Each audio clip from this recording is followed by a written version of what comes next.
Bienvenidos a Asia Pacífico 2024 desde Caima, Arequipa. Mi nombre es Jorge Antonio Chávez. Antes de contarles sobre el contenido que desarrollaremos en el presente programa, les recordamos que pueden ver esta edición y las anteriores utilizando el QR que ven en pantalla. Ahora sí, en la presente edición del programa hablaremos sobre el empoderamiento de la mujer en la economía, sobre gastronomía y en nuestra sección Conociendo a las Economías conoceremos más sobre los Estados Unidos. Sin más preámbulo, damos inicio al programa.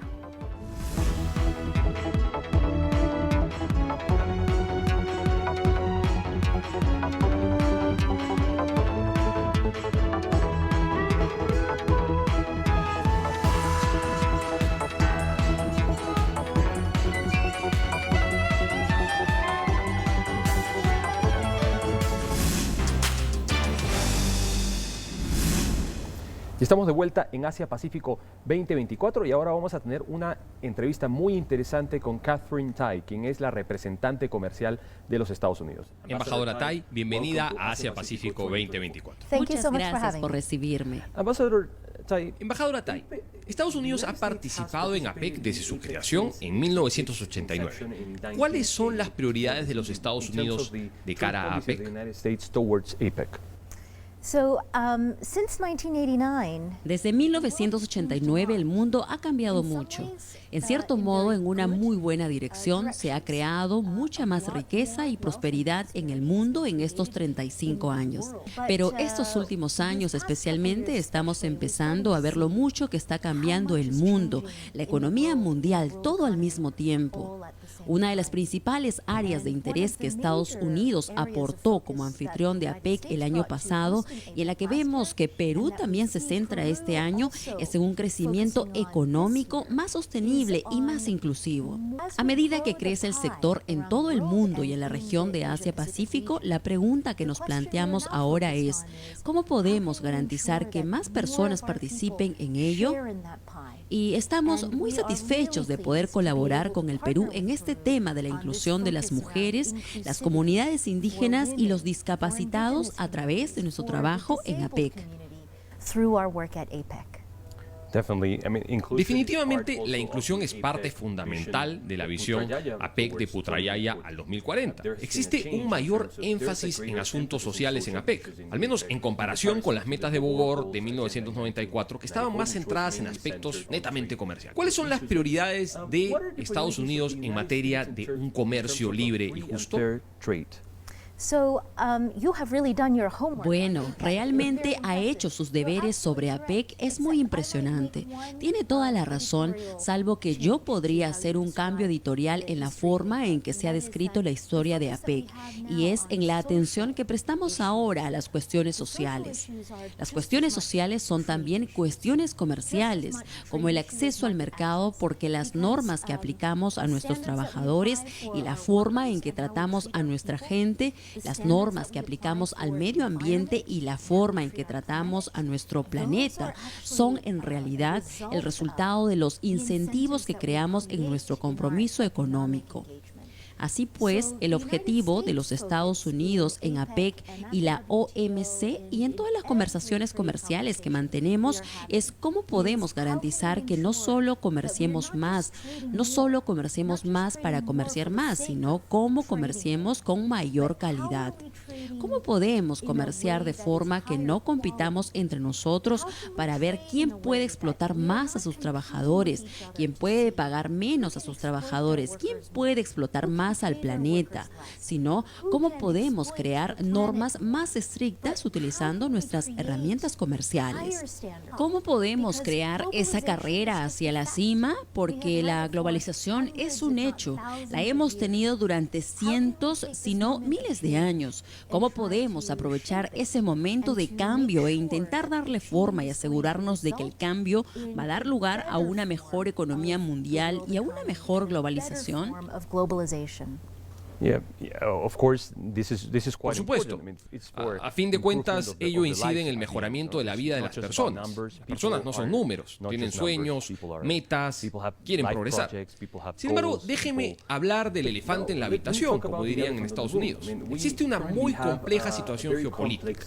Hay una competencia multidimensional entre Estados Unidos y China en campos como la política, la economía, el comercio, la ciencia e incluso en la cultura. ¿Cómo creen que esta fractura geopolítica afecta el proceso de APEC? Creo que es el resultado de varias décadas de política comercial. Nos hemos centrado mucho en la liberalización del comercio. Hemos perdido la noción de lo que tenemos que hacer para garantizar que el comercio respalde economías sanas, que el comercio respalde un crecimiento económico sano, y de las cosas que hemos visto es, por ejemplo, en las cosas que hemos visto que entre Estados Unidos y China, a medida que China ha crecido, Estados Unidos ha traído de China muchos efectos negativos del crecimiento de China. Se trata de una cuestión que debemos tratar de forma bilateral. Pero como Estados Unidos y China son las dos mayores economías del mundo, sabemos que la forma en que nos relacionamos tiene consecuencias para todo el mundo, para los trabajadores de todo el mundo, para las empresas de todo el mundo. Así pues, debemos de ser responsables a la hora de abordar nuestros verdaderos retos.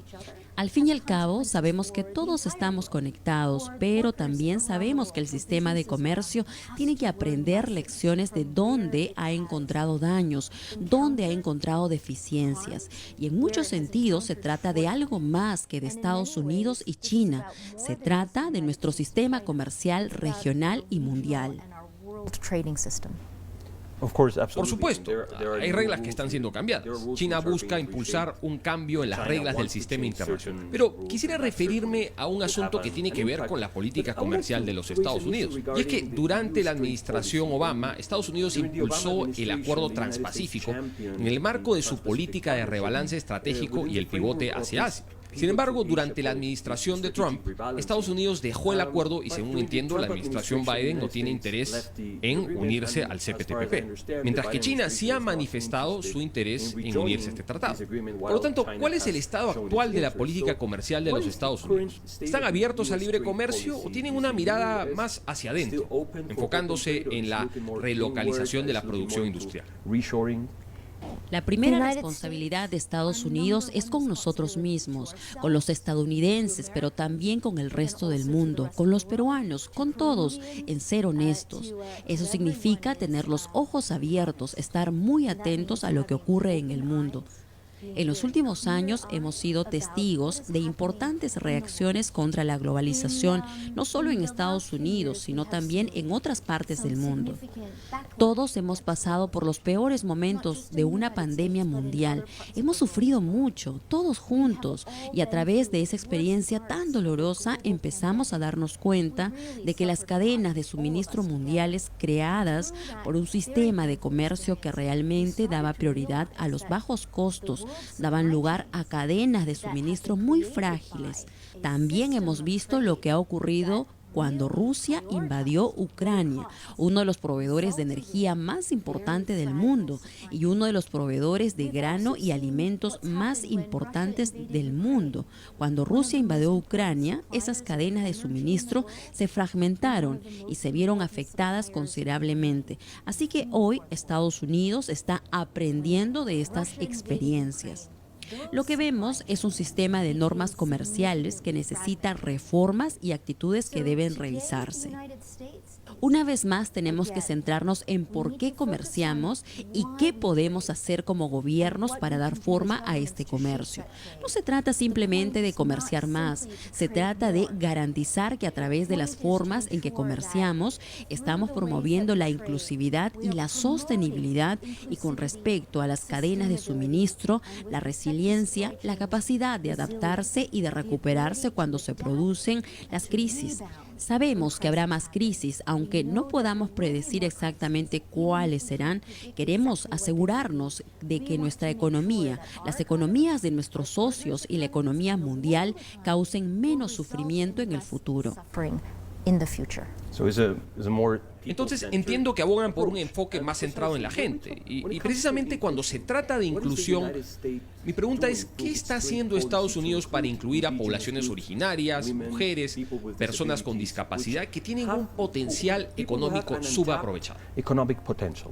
Sí, es una pregunta maravillosa. Se trata de personas que tienen un talento increíble, cuyo talento no se aprovecha porque con demasiada frecuencia en todas nuestras sociedades están en los márgenes, en la sombra, y sienten que no se les ve y que no se les lleva al centro de nuestra actividad económica. Y en lo que respecta a los pueblos indígenas, hay un grupo de miembros de APEC que han formado un acuerdo denominado Acuerdo de Cooperación Económica y Comercial de los Pueblos Indígenas. Creo que se trata de Nueva Zelanda, Australia, China Taipei y Canadá. Y aunque Estados Unidos aún no es miembro, hemos solicitado y se nos ha concedido el estatus de observador. El año pasado en San Francisco, cuando organizamos la Semana de los Líderes de APEC, convocamos a todos los ministros de APEC e invitamos a los líderes de nuestras comunidades indígenas a que vinieran y se reunieran con nosotros para hablar de cómo podemos mejorar nuestras relaciones a través del comercio y de APEC. Se trata de una iniciativa muy importante en el seno de la familia APEC. En cuanto a las mujeres, las comunidades de personas discapacitadas y las comunidades rurales. Como Estados Unidos, estamos revisando nuestros propios acuerdos comerciales. Estamos estudiando los acuerdos comerciales de nuestros socios para ver qué hemos hecho, ya que nuestros acuerdos para intentar abrir la puerta a las oportunidades económicas a los miembros de esas comunidades. Y como Estados Unidos, estamos plasmándolo en papel. Hablamos con miembros y líderes de estas comunidades en Estados Unidos y les preguntamos si incluimos en nuestros acuerdos comerciales un capítulo entero sobre inclusión en el que queremos adaptar estas oportunidades de comercio e inclusión a su comunidad. ¿Qué necesitamos saber sobre sus retos y esperanzas? Porque cada una de esas comunidades es diferente y esperamos poder compartir muy pronto el resultado de todas estas consultas con miembros como Perú y con los miembros de APEC. Estos retos están también conectados a la sostenibilidad y la sostenibilidad está vinculada a la energía. Por lo tanto, ¿qué esfuerzos están impulsando los Estados Unidos para reducir su sobredependencia en relación a la obtención de minerales críticos y para construir cadenas de suministros sostenibles en lo relativo a la materia prima necesaria para producir energías limpias? Es una pregunta muy importante. Todos sabemos que es algo que tenemos que abordar, pero aún no tenemos una idea clara de cuáles serán las respuestas. Creo que en términos de minerales esenciales, en términos de esos insumos que necesitamos para hacer posibles las nuevas tecnologías para la energía renovable, deberíamos aprender las lecciones no solo de los últimos 5 o 10 años, sino quizás de los últimos 300 o 500 años. Tenemos que evaluar quién tiene los recursos en primer lugar, quién tiene la tecnología, quién tiene la gente y luego cómo podemos aplicar los principios de respeto por nuestros trabajadores y nuestra gente, además de sus derechos, el respeto por la tierra, el respeto por el clima y cómo podemos desarrollar nuevas normas comerciales, nuevos acuerdos comerciales, de nuevo, para crear incentivos, no para socavarnos unos a otros, sino para elevar los estándares. ¿Cómo podemos crear incentivos para una producción más limpia y más sostenible, un comercio más limpio y más sostenible? ¿Cómo podemos crear los incentivos para garantizar que los trabajadores de la extracción, la transformación y la fabricación tengan los derechos necesarios para que sean buenos empleos, porque son los empleos del futuro? ¿Cómo podemos garantizar que en nuestro impulso al crecimiento económico garanticemos también que nuestros trabajadores, sus hijos y sus nietos tengan un futuro brillante por delante? Y tiene toda la razón al plantear estas preguntas. Este es el ámbito en el que la política comercial debe innovar más. Al igual que valorarnos la innovación en nuestras tecnologías, también necesitamos innovación en nuestras políticas comerciales. Y hablando de futuros brillantes, usted ha participado en la primera reunión conjunta de ministros de Comercio y ministras de la Mujer. Por lo tanto, ¿cuál es su perspectiva con respecto a esta reunión y cuáles son los retos que existen para incluir a las mujeres en el comercio internacional? Que puede ser un campo que las empodere de cara a su futuro y que les permita combatir dinámicas dañinas como la violencia doméstica a través del empoderamiento económico. Sí, así que la primera buena noticia es que la reunión ministerial con los ministros de Comercio y los ministros se encargan de la capacitación económica de las mujeres. Todas las economías de APEC coincidieron plenamente en que esto es importante y positivo. Es un buen comienzo, pero también he preguntado por los retos. Creo que tenemos muchos retos porque es fácil decir lo correcto. Es más difícil hacer lo correcto y en ese entorno actual de tanto cambio en el mundo. Es incluso difícil saber qué es exactamente lo que hay que hacer. Pero me sentí muy animada. De hecho, hay muchos ministros de APEC para asuntos de la mujer y de comercio que están hablando de las cosas que tenemos que hacer y son difíciles. La primera es que tenemos que combatir la discriminación. Esto tiene que ver con la forma de pensar de las personas. Es la forma en que están estructuradas nuestras sociedades. Hay que tener la mente abierta para que mujeres y hombres puedan participar juntos y tener el mismo tipo de oportunidades. Otro reto al que nos enfrentamos es, especialmente con respecto a las mujeres, comprender qué hace que sea tan difícil estructuralmente. Gran parte de ello es ser madre, ser hija. En las familias, gran parte de la responsabilidad de los cuidados recae en las mujeres. Entonces, ¿cómo podemos formalizar y garantizar que exista una economía de los cuidados, que haya prestaciones y protecciones para las cuidadoras que les permitan participar plena y equitativamente en la economía de forma que todas las mujeres tengan más libertad para perseguir sus intereses y aspiraciones profesionales? Esto puede parecer una conversación muy alejada del comercio, pero creo que es realmente fundamental para desbloquear esa oportunidad y que al final del día, parte de la razón por la que este es un tema tan poderoso es que fundamentalmente se trata de la equidad. Todos, hombres y mujeres jóvenes, hombres y mujeres mayores, todos merecen la oportunidad de contribuir, de ganarse la vida, de mantener a sus familias. Y creo que esta visión en particular es una base realmente prometedora para construir el futuro de nuestra región y del comercio mundial. Sin duda, esperemos que haya más justicia y mejores políticas centradas en la gente del Asia-Pacífico. Embajadora Tai, ha sido un placer conversar con usted. Gracias por su tiempo y por haber estado en Asia-Pacífico 2024. Muchas gracias, Jorge. Ha sido la embajadora Katherine Tai, representante comercial de los Estados Unidos. Ahora nosotros vamos a una pausa y volvemos con más en Asia-Pacífico 2024.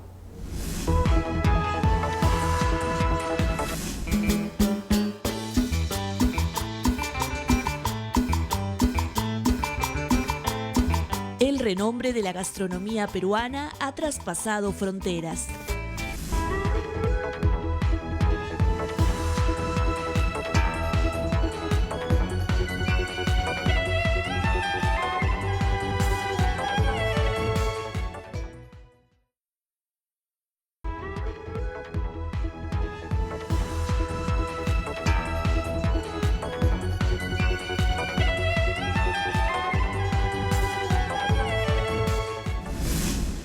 ¿Usted se ha preguntado qué platos se le sirven a los más de 1000 delegados que nos visitan en cada fecha de APEC Perú?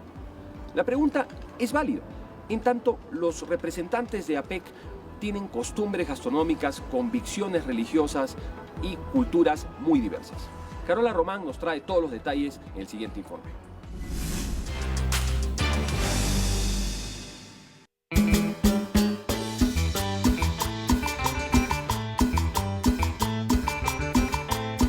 El renombre de la gastronomía peruana ha traspasado fronteras. La mixtura de sabores, colores y aromas que nacen de nuestra tierra conquistan a todos los visitantes que llegan atraídos por la notoriedad de nuestra comida. Por ello, existía una expectativa muy alta acerca de lo que Perú podía ofrecer a los delegados que participan del Foro APEC 2024. En esta oportunidad, la responsabilidad de dejar nuestra cocina bien en alto estuvo puesta en Arequipa.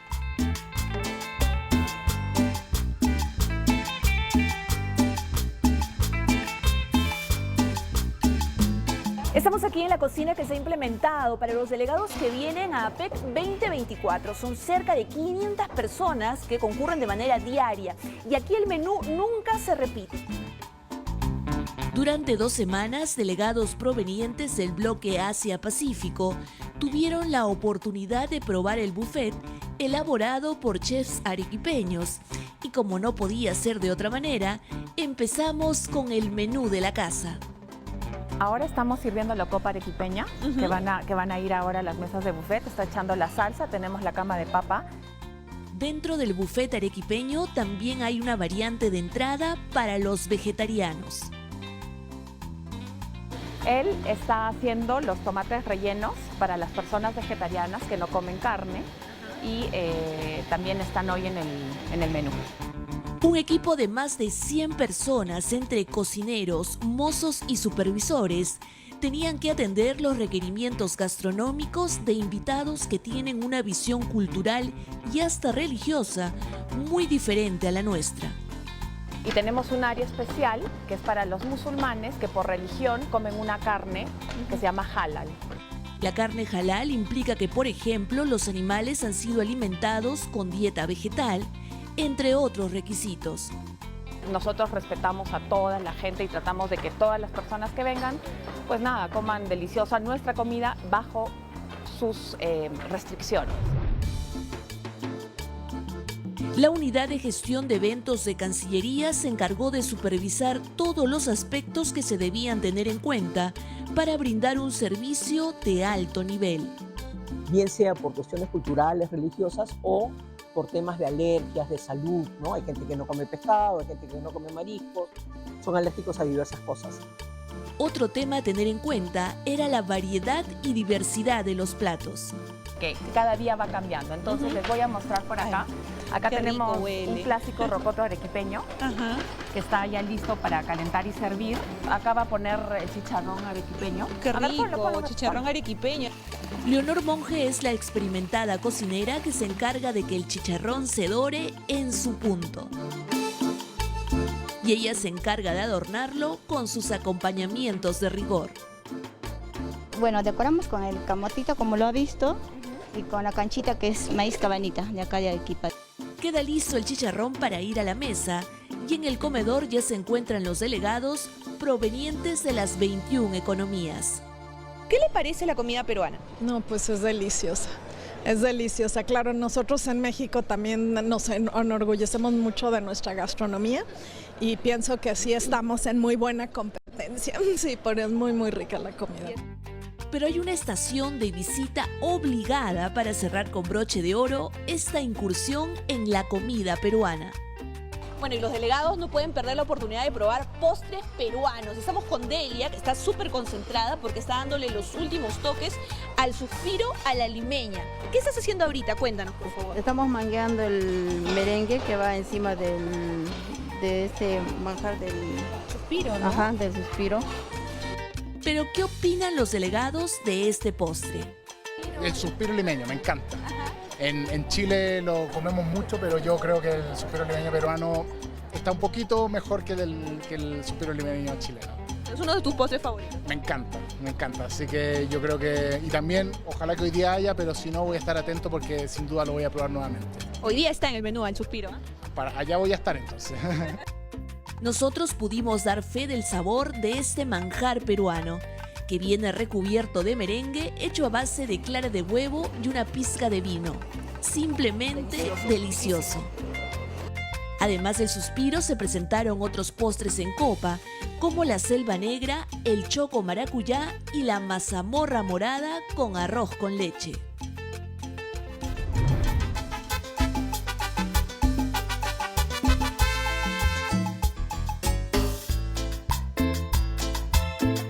¿Qué te gustaría que dijeran de Perú? Ay, que nunca han comido tan rico en su vida como en el Perú.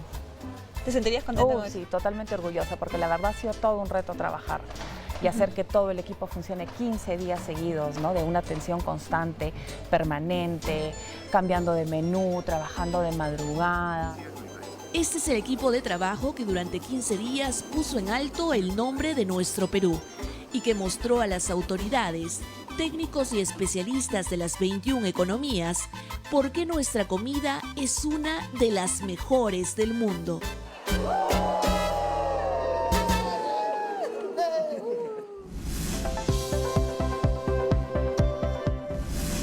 Y seguimos en Asia Pacífico 2024. Y ahora vamos con nuestro segmento La Clase. Y el día de hoy hablaremos sobre la Asociación Económica Integral Regional, RCEP por sus siglas en inglés. ¿Qué es esta asociación? En realidad es un tratado de libre comercio regional que comprende a los 10 miembros de la Asociación de Naciones del Sudeste Asiático, una organización internacional regional muy importante sobre la que hemos hablado en una clase anterior, y a otras 5 economías que tienen acuerdos de libre comercio con los miembros de la Asociación de Naciones del Sudeste Asiático. Estos 5 economías regionales son Australia, Nueva Zelanda, China, Japón y la República de Corea, es decir, Corea del Sur. Inicialmente, cuando comienzan las negociaciones de este acuerdo comercial en el año 2013, también había otro estado que estaba negociando, que era la India, pero la India decidió retirarse del proceso de negociación en el año 2019. Y ustedes se preguntarán por qué, si estos países ya tenían acuerdos de libre comercio entre sí, ¿por qué decidieron participar en un proceso plurilateral? Y, digamos, la finalidad tiene que ver con la armonización de las reglas.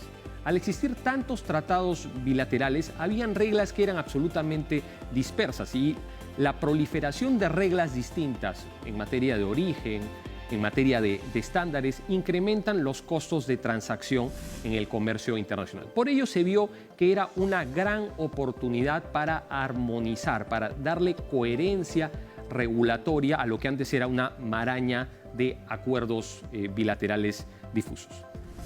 Es un acuerdo muy importante porque reúne por lo menos al 50% de la población mundial y un 30% del PBI del mundo. Así que estamos hablando de una zona económica muy relevante. En términos de los estándares, pues realmente no tiene estándares más altos que los que tienen tratados como el CPTPP, del cual hemos hablado previamente. Pero lo importante es el proceso de armonización de reglas y el proceso de cooperación en materia económica entre las economías que son parte del acuerdo. El hecho que economías tan importantes como Japón, como China, como Corea del Sur, como Australia y como Nueva Zelanda puedan tener un acuerdo común con las economías del sudeste asiático es sin duda muy relevante. Estamos hablando del acuerdo plurilateral más importante del mundo, sin ninguna duda el más grande. ¿Por qué esto es relevante para el Foro de Cooperación Económica Asia-Pacífico?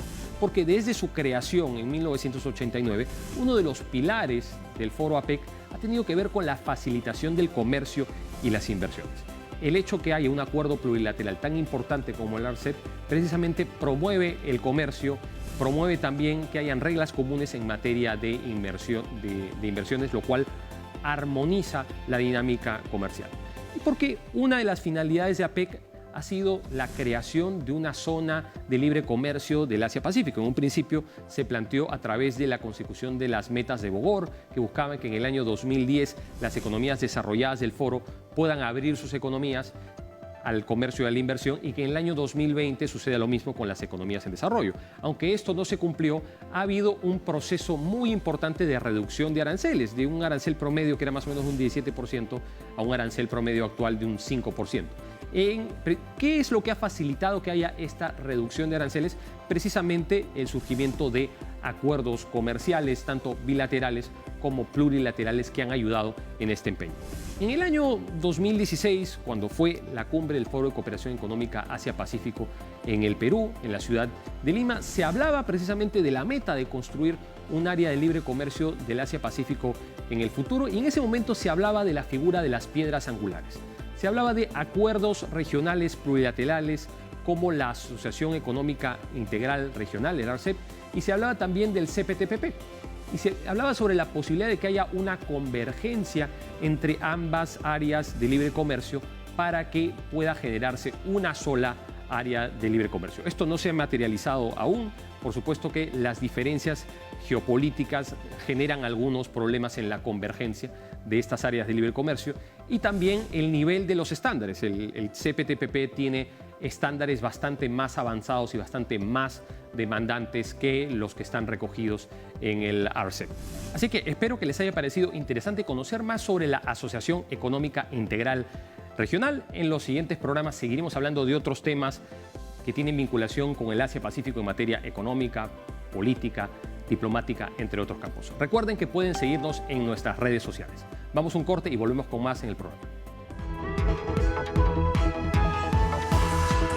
Teniendo ya a esta altura 2 declaraciones ministeriales, quisiera llamar que hemos vuelto al consenso y quisiera denominarlo el consenso de Arequipa, ¿no? Que sea un hito en lo que queda para las incluso siguientes presidencias, ¿no? de las otras economías.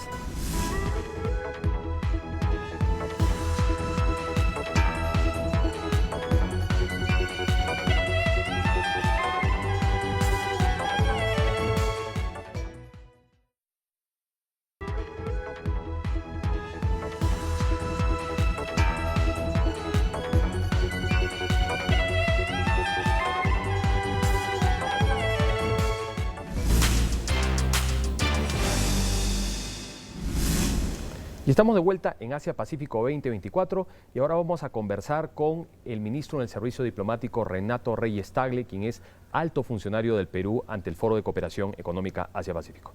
Ministro, bienvenido, es un gusto tenerlo de vuelta en Asia Pacífico 2024. Y para mí es un honor estar nuevamente con ustedes y con toda la teleaudiencia. Muchas gracias, Juan Antonio. Ministro, ya han concluido las 2 primeras reuniones de altos funcionarios, nos encontramos en Arequipa, se han logrado cosas muy importantes. ¿Qué es lo que se ha discutido en esta segunda reunión de altos funcionarios?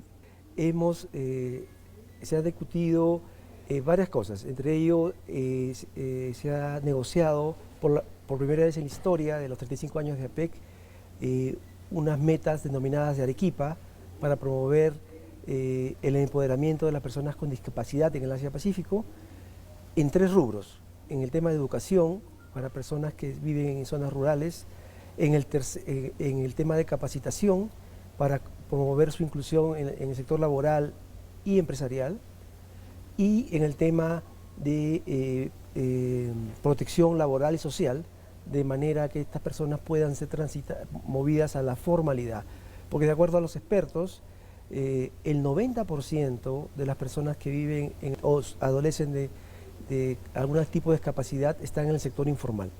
Y según las Naciones Unidas, aproximadamente 1.000 millones de personas no están en esa condición. Así que ese fue una muy reñida también negociación. Luego de 2 años hemos podido negociar, sobre todo con las economías más grandes, el poder traer el consenso a una declaración de nivel ministerial que ha sido de las ministras de la mujer sobre temas de cómo empoderar más a las personas, a las mujeres. Entonces, y hoy día se ha aprobado también, siguiendo esa línea, quiero contarte una anécdota, la declaración conjunta de ministros de APEC, responsables de temas de la mujer y responsables de temas de comercio, se aprobó casi 20 minutos antes de que concluyera la reunión de ellos conjunta. Fue una negociación muy ardua hasta el último momento, con algunas de las economías, especialmente una, y eso significa un hito porque no hay en APEC no ha habido en APEC una reunión conjunta de esta naturaleza que abre el camino para que luego los altos funcionarios podamos desarrollar programas, iniciativas que ayuden a generar entornos favorables para que la mujer pueda desarrollar en mejores condiciones no solamente el comercio, sino también para que pueda ocupar cargos de liderazgo en los lugares laborales que ocupan, ¿no? Claro, sin duda, el conseguir este consenso, que es importante en los últimos 2 años, no se había podido llegar a un consenso para una declaración a nivel ministerial y sin duda esto es un logro, pero los temas de los cuales usted está hablando tienen un componente social muy importante. Entonces, si hablamos de la evolución de APEC desde 1994, cuando se adoptan las metas de Bogor, pues el énfasis parecía ser más en los temas comerciales duros, por supuesto también en temas de cooperación técnica y facilitación de los negocios. Entonces, ¿en qué medida esta visión APEC de Putrajaya al año 2040 influye en darle una mayor agenda social y de sostenibilidad al foro? Exactamente, Putrajaya le da... Recuerda que Putrajaya se da en el 2020 justamente en el contexto de la pandemia, ¿no? Eso hizo a tener un diálogo nuevo y con otra dimensión a los líderes y altos funcionarios de las 21 economías, en el sentido de que no se trata solo de crecer económicamente, sino que al hacerlo hay que hacerlo con algunas características, de manera sólida, pero sostenible e inclusiva, ¿no? Porque eso genera resiliencia en nuestras poblaciones. Así que la idea es no hacer como se dice en inglés, no hacer negocios como siempre, sino cambiar el sentido de darle un enfoque económico y social. Y es por eso que la Cancillería peruana, cuando presenta digamos en el año 2021, la candidatura para ser presidencia este año, tiene como clara ruta desarrollar una diplomacia socioeconómica en APEC. Y en el 2021 la Cancillería peruana introdujo el tema de desarrollar medidas que incentiven la transición de los actores económicos informales hacia la economía formal. Y este es el resultado, ¿no? Claro, eso sin duda es muy importante que se haya logrado. Y también se habla de una agenda de sostenibilidad y se habla de una guía de política sobre hidrógeno de baja emisión. ¿En qué consiste esta iniciativa? Ese es uno de los entregables que deseamos sea aprobado este año como parte de nuestra presidencia en el marco de la reunión de ministros de energía que tendrá lugar en Lima en agosto próximo. Y es el tema del hidrógeno. Existen diferentes colores. El Perú especialmente le da mucho énfasis al hidrógeno verde, que es la generación de energía a través de la separación del agua, el oxígeno y se queda con el hidrógeno, genera energía, pero a la vez tiene la característica que da cero emisiones al medio ambiente, pero también puede ser almacenada y consecuentemente transportada. Y al ser transportada puede ser incluso exportada, o sea, eso le abre una ruta al Perú de un nuevo producto de exportación no tradicional y consecuentemente Arequipa va a ser una de las primeras regiones del país que ya está acá en una inversión estadounidense desarrollando una planta para producir hidrógeno verde. Claro, sin duda las energías renovables, la transición energética es fundamental para un desarrollo económico que sea sostenible. Pero volviendo al tema de la inclusión, pues la visión de APEC de Putrajaya al año 2040 considera que es fundamental el desarrollar el potencial subaprovechado de ciertos grupos sociales como las mujeres, pero también de las personas que vienen de pueblos originarios y de las personas con discapacidad. ¿Qué es lo que se ha venido trabajando con respecto a la inclusión de personas con discapacidad en estas reuniones? Sí, entonces esta meta, mire, en APEC no existía. O sea, esto es un hito porque antes de las metas de Arequipa no existe un precedente en APEC. La única referencia es algo que el año pasado, en el marco de la presidencia de los Estados Unidos, se aprobaron los principios de Detroit, se denomina para la inclusión laboral, y se decía que había que incluir entre ellos a las personas con discapacidad, ¿no? Pero este año el Perú sobre esa base ha desarrollado toda una estrategia al 2030. Nuestro objetivo es que en el 2030 puedan haber mayor cantidad de niños y niñas en situación de discapacidad que puedan estar en colegios públicos en zonas rurales y que pueda haber un número sustantivo de un número mayor de profesores de educación especial también en zonas rurales, y ahí se abre un espacio muy importante para la cooperación a nivel incluso bilateral o trilateral con las economías que conforman APEC. El otro importante objetivo es que como esto va en el marco también de reducir la informalidad, y la idea es desarrollar programas vocacionales que ayuden digamos, a atender las necesidades de estas poblaciones, y que puedan también programas de capacitación que los ayuden a poder insertarse mejor en los puestos de trabajo o desarrollar sus emprendimientos. Y también justamente se ha discutido sobre esta transición hacia la economía formal, que es una prioridad para el Perú.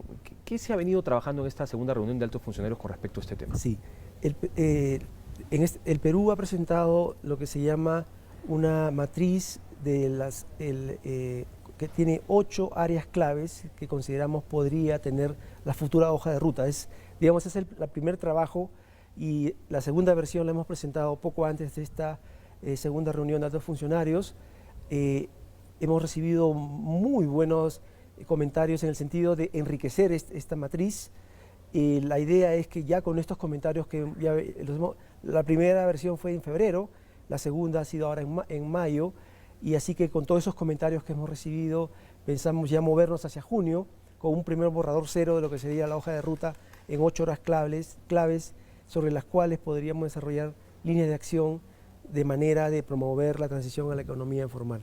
Ahora, la visión del Perú, y la que ahora también es parte de las otras 20 economías, no solo es que las personas transiten y se registren y pasen a ser formales. Ese es el punto inicial.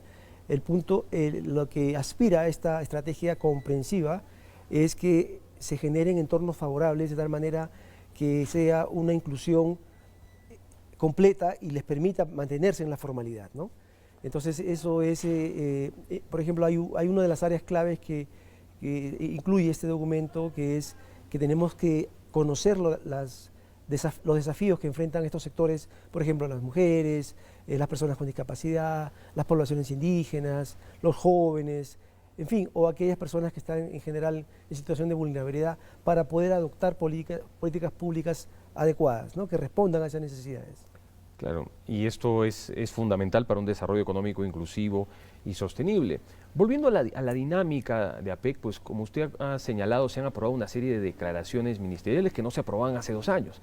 Entonces, ¿en qué ha consistido esta estrategia del Perú para poder conducir este proceso de manera exitosa y que se logre un consenso que hace 2 años no se venía logrando, cuando la situación geopolítica del mundo no es que sea mejor que la que existía hace 2 años? Exactamente, es una buena pregunta. Efectivamente, el desafío en APEC desde el año 2022 es que no hay declaraciones de consenso, justamente porque se ha traído, el tema geopolítico ha entrado en el sentido de que hay algunas economías que han propuesto párrafos sobre desafíos geopolíticos actuales en el mundo, ¿no?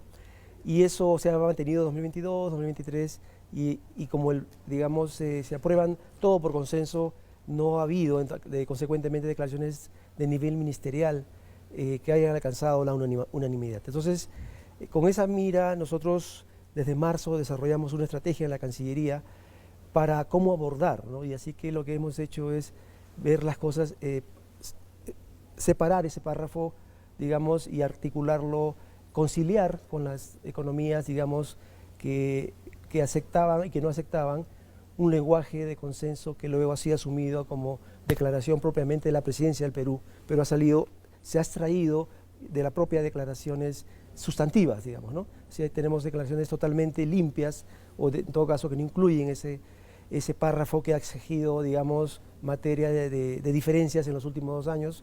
Eso constituye, digamos, un logro ya de la presidencia del Perú, que trae, en base a una estrategia de diplomacia con las economías que interesadas en este tema, que han aceptado, digamos, un wording o un texto que nosotros les hemos planteado y al cual hemos llegado al consenso para poder llegar a alcanzar nuevamente la ruta y que creo, teniendo ya a esta altura 2 declaraciones ministeriales, quisiera llamar que hemos vuelto al consenso, y quisiera denominarlo el consenso de Arequipa, ¿no?, que sea un hito en lo que queda para las incluso siguientes presidencias, ¿no?, de las otras economías. Claro, esperemos que en las próximas reuniones, porque todavía viene la tercera reunión de altos funcionarios, viene una serie de reuniones ministeriales y viene también la Semana del líderes en noviembre, que se pueda mantener ese consenso. Así es. Ministro Reyes, ha sido un gusto conversar con usted nuevamente y seguro lo tendremos de vuelta en el programa en Asia Pacífico 2024. Con el mayor gusto, muchísimas gracias. Que esté muy bien, Jorge Antonio. Muchas gracias. Gracias. Ha sido el ministro en el Servicio Diplomático Renato Reyes Tagle, alto funcionario del Perú ante el Foro de Cooperación Económica Asia-Pacífico. Nosotros vamos a una pausa y volvemos con más en el programa.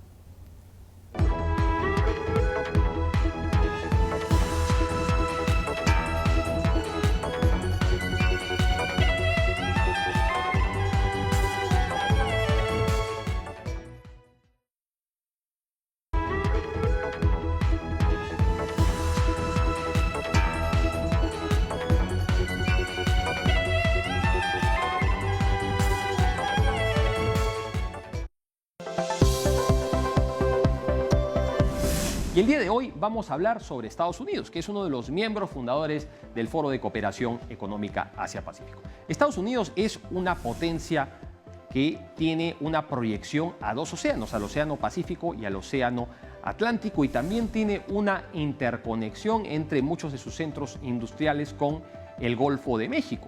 Y está en una posición estratégica inmejorable, en tanto no tiene vecinos que tengan armas nucleares, son vecinos con los que tiene relaciones bastante buenas y no tiene potencias ni económicas ni militares que lo superen en su región de influencia, lo cual en términos de seguridad, en términos relativos, es bastante positivo para este país. Estados Unidos surge a la vida independiente en el año 1776 a través de la unión de lo que eran 13 colonias británicas, y desde el inicio de los Estados Unidos tuvo una vocación expansionista, lo cual logró materializar a través de conflictos armados como la guerra con México, a través del cual le quita casi la mitad del territorio a México, la compra de la Luisiana francesa, la compra de la Rusia americana, que era el nombre que tenía Alaska, que era un territorio que estaba en manos de los rusos, entre otros procesos de expansión, y ya desde 1823 tenía una vocación de ser el hegemón de la región americana a través de la consagración de la llamada Doctrina Monroe, que buscaba evitar que las potencias europeas de la Restauración tras el Congreso de Viena intentaran retomar las colonias que habían tenido en América. Estados Unidos quería ser el líder indiscutible de la región. Y ya hacia el final del siglo XIX, Estados Unidos se convierte en una potencia también del Asia-Pacífico, porque derrota en 1898 a España en la guerra hispanoamericana, arrebatándole el control sobre Cuba, sobre Puerto Rico, sobre Filipinas y sobre Guam. Y de hecho, Guam, Filipinas y Puerto Rico se convirtieron en territorios estadounidenses. Cuba se volvió independiente, pero bajo una situación de tutela de los Estados Unidos.